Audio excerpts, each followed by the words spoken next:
कितनी बार मैंने अपनी बीवी के सामने बोला होगा कि एक दिन मैं अपने अब्बा को अपने हाथों से कत्ल करूंगा, लेकिन जब आज अब्बा नहीं है तो मेरा दिल बहुत गमगीन है। फरहान, हमने पूरे मोहल्ले में सब मशकूक लोगों की बारीकी से जांच की है, लेकिन कोई सुराग नहीं मिला। क्या आप हमें कोई ऐसी बात बता सकते हैं जिससे हमारी मदद हो सके? क्या बताऊं, अब्बा ने सारी जिंदगी लड़ाई झगड़े में गुजार दी है। हकीकत तो ये है कि अब्बा ने फैमिली के लिए कुछ भी नहीं किया।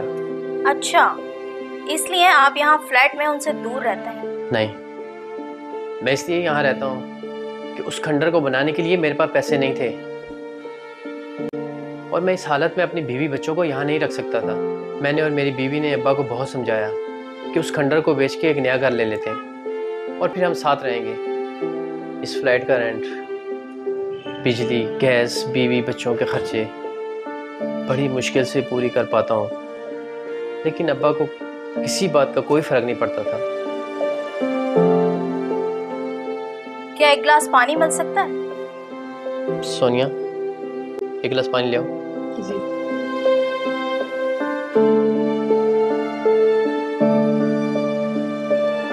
जी फरहान साहब, ये बताइए कि परसों 8 से 10 बजे के दरमियान आप कहाँ थे?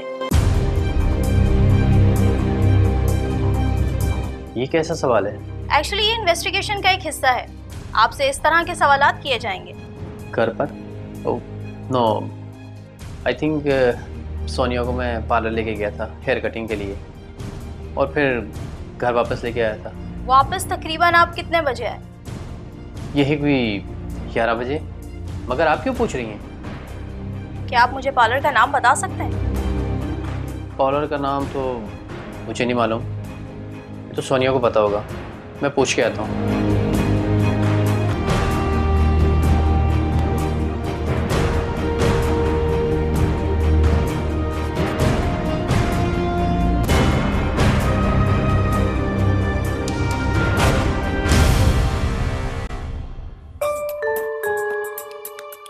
जी हाँ, मिस सोनिया यहाँ आई थी। 8 बजे आई थी और आधे घंटे में अपने बाल कटवा कर चली गई। लेकिन उनके हस्बैंड ने बताया है कि उन्होंने उसे यहाँ से तकरीबन 10:30 बजे पिक किया था। जी, मैं एक बार फिर चेक करके बताती हूँ। जी मैडम, वो 10 बजे दोबारा यहाँ आई थी और अपने बालों में कुछ एडिशन करवा कर अपने हस्बैंड के साथ वापस चली गई।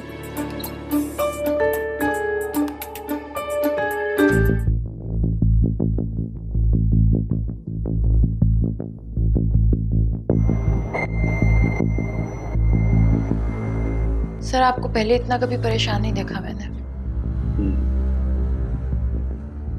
काश मैंने अपने दोस्त से बात नहीं की होती, ताकि फिर मुझे प्री कंसीव्ड आइडिया नहीं हुआ होता।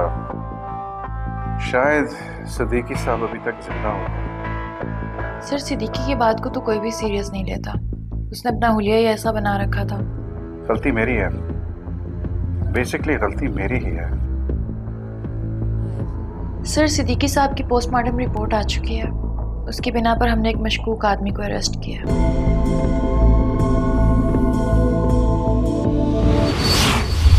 सिद्दीकी साहब के पेट में इतनी बड़ी छुरी इतने प्यार से डाली गई कि उनकी बॉडी पर स्ट्रगल के कोई निशान नहीं थे। इसलिए हमने उनकी टॉक्सिकोलॉजी रिपोर्ट भी करवाई है, जिससे पता चला है कि उनको मारने से पहले उन्हें बेहोशी की दवा दी गई थी।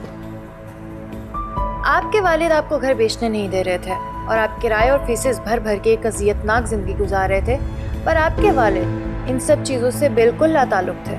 लेकिन एक शख्स आपके दुखों से बखूबी वाकिफ़ था, क्योंकि वो आपकी ज़िंदगी में आपके दुख, आपके गम, आपकी खुशी, भूख और प्यास सबका बराबर का शरीक था। आपकी जीवन साथी सोनिया। सर, इन्होंने अशरफ के साथ हुई लड़ाई का फायदा उठाया। फरहान से कहा कि मुझे हेयर कट के लिए पार्लर छोड़ दे, और जब फरहान इनको छोड़ के चला गया तो ये बड़ी खामोशी से निकली और जाके सिद्दीकी का कत्ल कर दिया। आपके ही कटे हुए बाल हमें मौके वारदात से मिले, वही बाल जो हमें आपके घर से मिले थे। मुझे उम्र भर ये अफसोस रहेगा कि मैंने सिद्दीकी साहब की बात सीरियसली नहीं ली। अफसोस। सोनिया, सोनिया क्या ये सच है? सोनिया मैं तुमसे पूछ रहा हूँ, क्या ये सच है? हाँ ये सच है।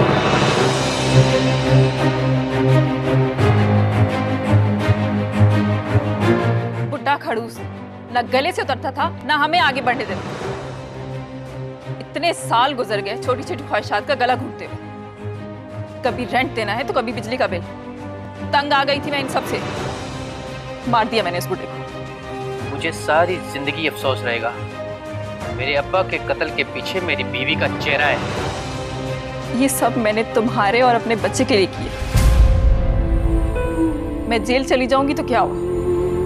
तुम वो घर बेच देना और किसी अच्छी जगह घर ले लेना और खुश रहना।